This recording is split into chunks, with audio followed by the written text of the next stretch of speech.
أعوذ بالله السميع العليم من الشيطان الرجيم. بسم الله الرحمن الرحيم.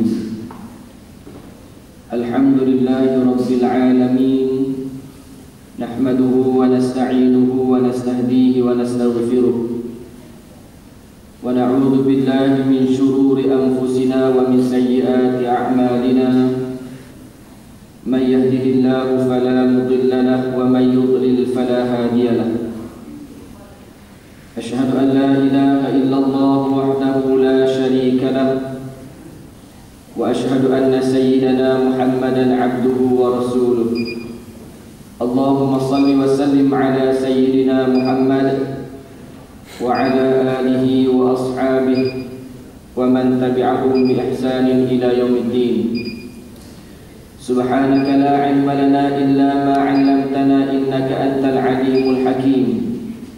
وقال رب اشرح لي صدري ويسر لي أمري واحلل عقدة من لساني يفقهوا قولي، ولا حول ولا قوة إلا بالله العلي العظيم. أما بعد. Assalamualaikum warahmatullahi wabarakatuh. Alhamdulillah, banyak syukur kepada Allah Subhanahu wa taala di atas kesempatan pada tengah hari ini. Allah Subhanahu wa taala memberikan ruang dan peluang kepada kita untuk sama-sama menjadi tetamu kepada Allah dalam surau ini, dan sama-sama kita berada dalam majlis ilmu yang mudah-mudahan dengan ilmu yang Allah Subhanahu wa taala anugerahkan ini kita dapat manfaatkan ketika mana kita hidup di dunia dan di akhirat nanti. Kerana ada manfaat yang kita sekadar guna di dunia, dan ada manfaat yang kita akan dapat di akhirat nanti. Namun kita mohon kepada Allah Subhanahu wa taala, mudah-mudahan kebaikan ilmu yang Allah Subhanahu wa taala anugerahkan ini kita dapat manfaatkan di dunia dan di akhirat insya-Allah. Amin ya rabbal alamin. Lebih dahulu sama-sama kita buka majlis kita dengan membaca umul kitab Al-Fatihah. A'udzu minasyaitonir rajim. Bismillahirrahmanirrahim. Ar-Rahmanir-Rahim.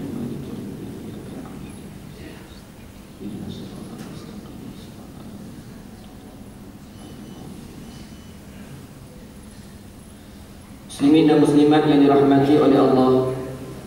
Qala Allah Subhanahu wa ta'ala, A'udzu billahi minasyaitonir rajim. Ya ayyuhalladzina amanu taqullaha wa qulu qawlan sadida yuslih lakum a'malakum wa yaghfir lakum dhunubakum wa may yuti'illaha wa rasulahu faqad faza fawzan 'azima. Yang bermaksud, wahai orang-orang yang beriman,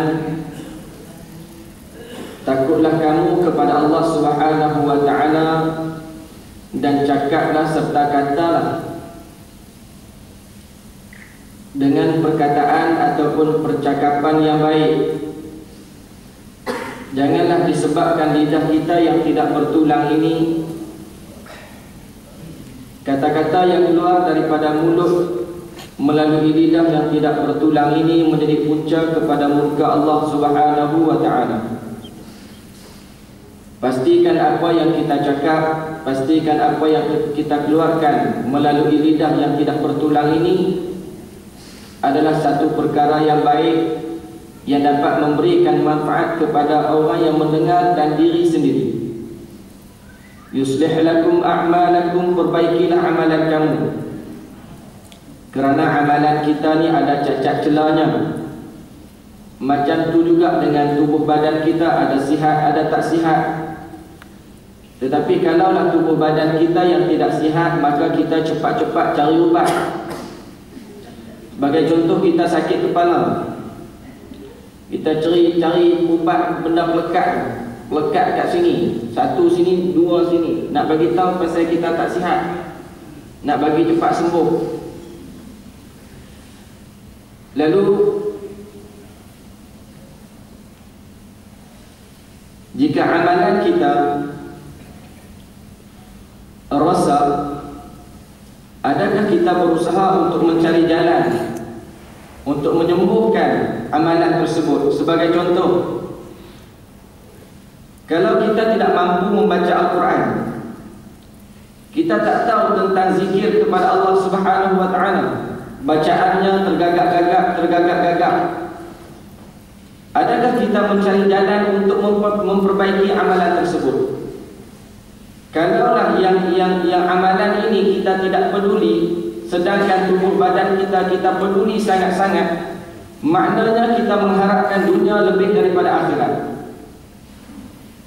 Yuslih lakum a'malakum wa yaghfir lakum dzunubakum. Dan bertaubatlah kamu kepada Allah Subhanahu wa taala. Bertaubatlah kamu, beristighfar kepada Allah Subhanahu wa taala dengan sebenar-benarnya. Janganlah kita menjadi manusia yang rasa megah dan sombong dengan Allah Subhanahu wa taala, rasa tak pernah buat salah. Sedangkan Nabi sallallahu alaihi wasallam yang maksum daripada segala dosa, pengabdiannya kepada Allah sampai bengkak kaki. Namun alangkah baiknya kita sebagai umat Nabi sallallahu alaihi wasallam yang banyak melakukan kesilapan, sama ada sengaja ataupun tidak, beristighfar kepada Allah Subhanahu wa taala, tawadhu dengan Allah, dan tidak melakukan perkara yang mendatangkan murka Allah Subhanahu wa taala, lalu kita beristighfar kepada Allah. Wa may yuti'illaha wa rasulahu faqad faza fawzan 'azima. Barang siapa yang memberikan ketaatan dia kepada Allah dan Rasul, barang siapa yang memberikan ketaatan dia kepada Allah dan Rasul, maka dialah orang yang disebut sebagai faqad faza fawzan 'azima. Maka dialah orang yang disebut sebagai orang yang berjaya dengan kejayaan yang besar. Nak berjaya ini dia kena mesti memberikan ketaatan dia kepada Allah dan Rasul, ikut apa yang Allah Subhanahu wa taala perintah dan tinggal apa yang Allah Subhanahu wa taala larang. Maka inilah orang yang mendapat kejayaan di sisi Allah Subhanahu wa taala. Yang dikatakan menang-menang ni, dia tak semestinya bendera banyak, dia tak semestinya poster banyak, tidak. Tetapi yang dikatakan orang yang berjaya ini ialah orang yang memberikan ketaatan dia kepada Allah. Dia hanya ikut perintah Allah, dia buat benda yang Allah Ta'ala suruh, dia tinggal benda yang Allah Ta'ala larang. Maka inilah yang disebut sebagai faqad faza fawzan 'azima, kejayaan yang paling besar. Muslimin dan muslimat yang dirahmati oleh Allah, apa artinya kalau kita hebat kuat, geng kita kuat, geng kita hebat, ni nak pelihara bendera kita banyak, bendera kita banyak, tetapi tidak memberikan ketaatan kepada Allah dan Rasul, maka tidak ada arti kejayaan. Kerana kejayaan tersebut sekadar di dunia, tapi dia tidak mendapat kejayaan di sisi Allah Subhanahu wa taala. Muslimin dan muslimat yang dirahmati oleh Allah, ini merupakan mukadimah, dan saya nak bawa kepada 2-3 perkara yang selalu kita sebut, kerana ini merupakan kali pertama saya sampai di sini. Muslimin dan muslimat yang dirahmati oleh Allah, apa yang kita selalu sebut ialah kita ingin menjadi manusia yang mendapat kebahagiaan di 2 tempat. Yang pertama, tempat yang namanya dunia, dan yang keduanya disebut sebagai darul akhirah. Yang pertamanya tempat namanya dunia. Ni yang kita duduk sekarang ni, kita kena fikir juga. Bukan kita nak jadi ahli sufi yang mana tidak memikirkan dunia, tidak. Dunia pun kita kena fikir, dan akhirat pun kena fikir. Lalu kalau kita nak berjaya, mesti kita kena fikir bagaimana nak berjaya di dunia dan bagaimana nak berjaya di akhirat. Muslimin dan muslimat yang dirahmati oleh Allah Subhanahu wa taala, yang pertama saya nak bawa kepada melalui surah Al-Furqan yang kita selalu sebut dalam doa kita. Allahumma rabbana hab lana min azwajina wa dhurriyyatina qurrata a'yun waj'alna lil muttaqina imama.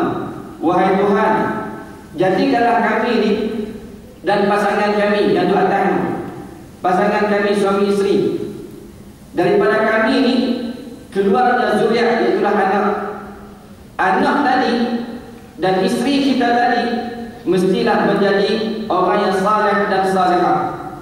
Qurrat a'yun, yang sejuk mata memandang. Bila kita minta sejuk mata memandang, lalu kehidupan kita di atas muka bumi Allah Subhanahu wa taala, Kadang suasana akan memberikan sesuatu kepada diri kita. Suasana yang membentuk. Lalu hari ini suasana membentuk ataupun tidak, kita, isteri kita dan anak-anak kita menjadi anak dan isteri yang saleh dan salihah ataupun tidak. Kalaulah tidak, maka doa kita kepada Allah Subhanahu wa taala setiap kali selepas salat makbul ataupun tidak. Kita minta qurrat a'yun, yang sejuk mata memandang. Hari ini kalau kita tengok langit memang sejuk mata memandang. Duduk di atas, semua pakai tudung belakang.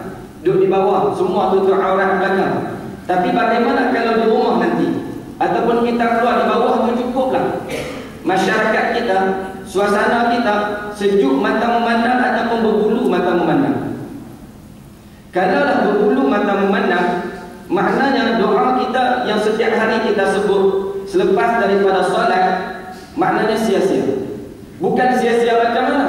Sebab kita tidak berusaha untuk menjadikan suasana itu suasana yang saleh dan salihah, yang berjaya membentuk diri kita, keluarga kita dan masyarakat kita.